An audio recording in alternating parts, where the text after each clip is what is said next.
Hey guys, I got a story for you about Big P. Well, that's what we called him, Paul White. Paul White, the Big Show.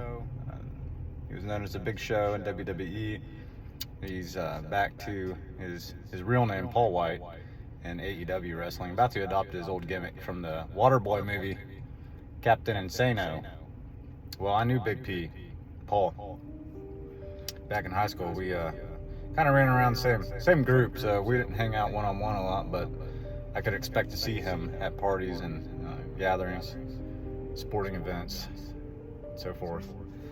But he was hard to miss. He was 6'8" as a freshman. He was about probably 320, 6'8", 320 as a freshman. But he showed up one night at this pool party that I was at, and he did a cannonball. He's yelling something, trying to get everybody to gather around. And he just had a huge voice, but he did a cannonball, and he was in the middle of the deep end, and we all were like, where's Big P? He's not coming back up yet. So everybody gathered around the pool, like he asked us to do. And when we did that, we were looking, and he was standing down there for he started to reemerge.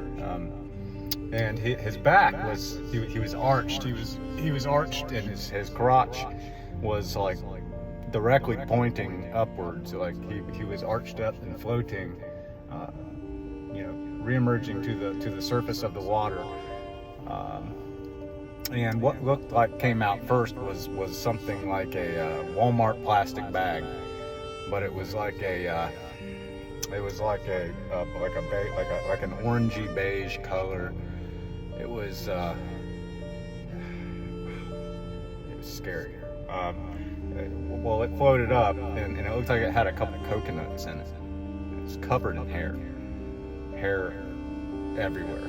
It was disturbing. It was frightening, to say the least. It was a scary time in many people's lives. And sixth grade girls were screaming like they saw a shark, and running and crying. I was crying. So the Big Show showed everybody his testicles that night at a pool party.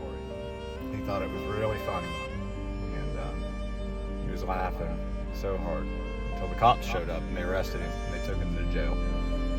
So I'll never forget that night. I've been having a rough time for many years trying to shake that from my memory. So I just thought I'd share that moment about Big P from high school. I went to high school with him, and I'll never forget him.